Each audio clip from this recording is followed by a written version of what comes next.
Hey everyone, welcome to day. So India blood money scandal कर रहा है, ऐसा कहना है पीटर नेवेरो का, जो कि ट्रेड एडवाइज़र हैं ट्रंप का।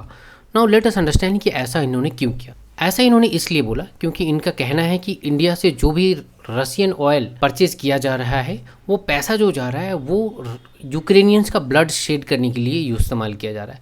एट द सेम टाइम इन्होंने वोम्पायर शब्द का इस्तेमाल किया है कि ब्रिक्स नेशन के जितने भी कंट्रीज है वो वोम्पायर हैं, वो यूएसए का ब्लड शक कर रहे हैं। पीटर नेवेरो यहीं पे नहीं रुके और इन्होंने ये भी कहा है कि टैरिफ महाराजा, इंडिया को टैरिफ महाराजा, यानी कि इंडिया जो इन पे जो टोटल 6.1% का टैरिफ लगा रहा था, उसके लिए इंडिया को ये टैरिफ महाराजा करे।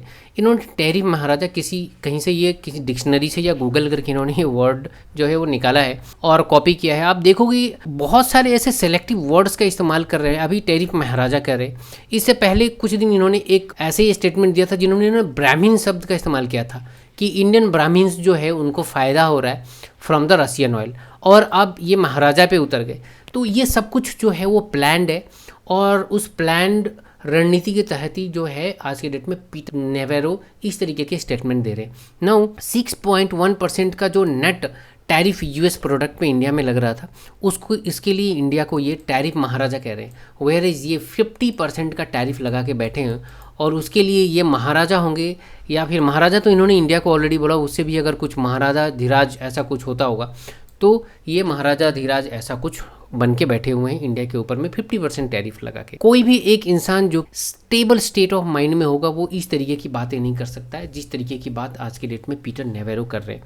वेरएज ये ट्रंप के सलाहकार हैं, और आप इसी बात से उम्मीद लगा सकते हो कि ये किस तरीके का सलाह जो है वो आज के डेट में दे रहे होंगे ट्रंप को। एक्स प्लेटफॉर्म जो है यूएसए में, पूरे वर्ल्ड में है, आई मीन जो इलॉन मस्क की कंपनी है, ट्विटर के नाम से पहले जाना जाता था, इन्होंने इनका इस स्टेटमेंट का जो कि इन्होंने एक्स पे पोस्ट किया था, इसका फैक्ट चेक कर लिया। फैक्ट चेक ये होता है कि कोई भी इंडिया में भी अगर आप देखोगे तो पीआईबी फैक्ट चेक है, यानी कि कोई भी इंडिया के अगेंस्ट में कुछ ऐसा स्टेटमेंट देता है तो वहाँ पर पीआईबी जो है उसको फैक्ट चेक करती है और उसको देती है कि यस ये जो पोस्ट है ये सही है, नहीं ये गलत है।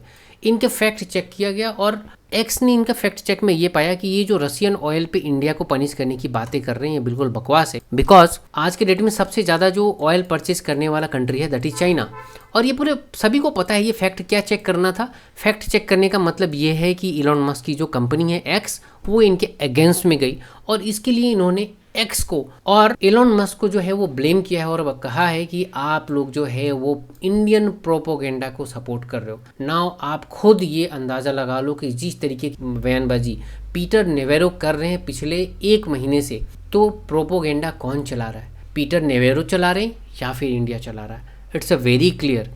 अगर आपको इतनी ही ताकत है और आपको लग रहा है कि रशियन ऑयल जो है वो ब्लड मनी है एंड यूक्रेनियन का ब्लड शेड हो रहा, तो अभी तक चाइना का जो है ना, वो चाइना को पनिश करना चाहिए था। चाइना के ऊपर में टैरिफ क्यों नहीं लगा? चाइना के ऊपर में टैरिफ करने के लिए जो साहस चाहिए ना, वो यूएसए के पास में नहीं रहा। This is a fact that this is a fall of USA. USA का फॉल स्टार्ट हो गया। इनकी नीतियों से पता चल रहा है कैसे ये डर रहे हैं चाइना से।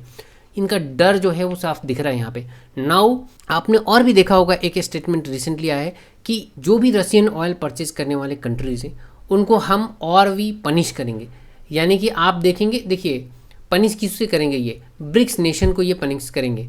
क्यों ब्रिक्स को पनिश करेंगे? क्योंकि ब्रिक्स नेशन को ये वम्पायर बोल रहे हैं, जो इनका ब्लड शक कर रहा है। They have use such words right, कि जो है वो वम्पायर्स हैं। और ये देखिए आपने, इन्होंने ऐसा वर्ड्स का इस्तेमाल किया है, वम्पायर्स। पीटर ने बोला वम्पायर एक्सप्लॉइटिंग यूनाइटेड स्टेट्स, और ये ब्रिक्स का भी यहाँ पे इस्तेमाल किया है इन्होंने कि ब्रिक्स के एलाइज जो हैं वो आपस में उनकी नहीं बनती है, और वो वम्पायर्स हैं जो कि यूएसए का ब्लड जो है वो शक कर रहे हैं। नाउ इनका प्रॉब्लम सिर्फ जो है वो रशियन ऑयल नहीं है, इनका प्रॉब्लम है ब्रिक्स। क्योंकि ब्रिक्स जो है आज के डेट में अपनी खुद की करेंसी लाने जा रहा है, जिसमें ये खुद ट्रेड करना चाहते हैं। नाउ ब्रिक्स में अब देखेंगे कि क्या सारे ब्रिक्स नेशन पे इन्होंने टैरिफ लगा दिया, तो ऐसा इन्होंने नहीं किया है। रीज़न ये है कि ब्रिक्स में ब्राज़ील एक वीक कंट्री है जिसके ऊपर में इन्होंने लगा दिया है ऑलरेडी टैरिफ 50%। नाउ रसिया ऑलरेडी टैरिफ लगा हुआ है, इनके साथ कोई ट्रेड ही नहीं है। इंडिया के ऊपर इन्होंने 50% जो है वो टैरिफ लगाया है, जो कि ये बहुत बड़ी गलती किया है इन्होंने।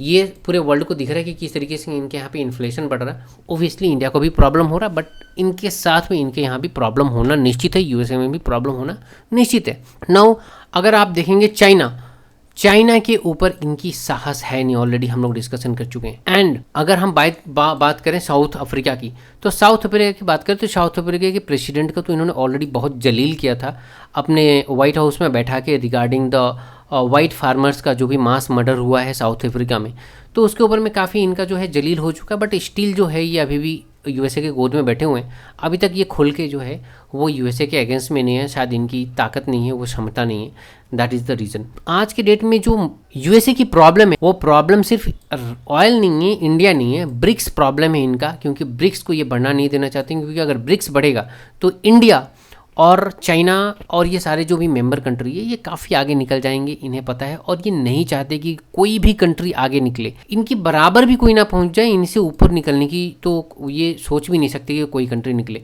और इन्हें डर है कि चाइना इनसे कहीं आगे ना निकल जाए। हाउएवर फोरकास्ट तो यही बोलता है कि 2036 तक अगर सेम रेशियो में अगर चाइना ग्रो करता रहा तो चाइना की इकोनॉमी जो है वो यूएसए को सरपास कर जाएगी। नाउ अगर इसी बीच और एक अगर इंटरेस्टिंग डेवलपमेंट है कि यूक्रेन के महान शासक जेलेस्की है, जो कि हिस्ट्री में इनका नाम दर्ज होगा, इन्होंने बोला है ट्रंप ने जो भी इंडिया के ऊपर में टैरिफ लगाए हैं इट्स अ राइट आइडिया। अब आप सोच के देखिए कि ऐसा एक जोकर जिसने राइट आइडिया ऐसा लगाया कि ऑलरेडी यूक्रेन के आधे लोग ही ख़त्म कर दिए, सैनिकों को ही ख़त्म कर दिया, और आज के डेट में यूक्रेन में फ़ाइट करने के लिए सोल्जर्स की कमी पड़ रही है, लोगों को घर से घसीट के ले जाया जा रहा है। ऐसा इंसान बोलता है कि इंडिया के ऊपर में जिस तरीके की टैरिफ लगाए हैं it's a right idea, whereas India आज भी सपोर्ट कर रहा है कि यूक्रेन में जो भी वार हो रहा है उसको बंद होना चाहिए।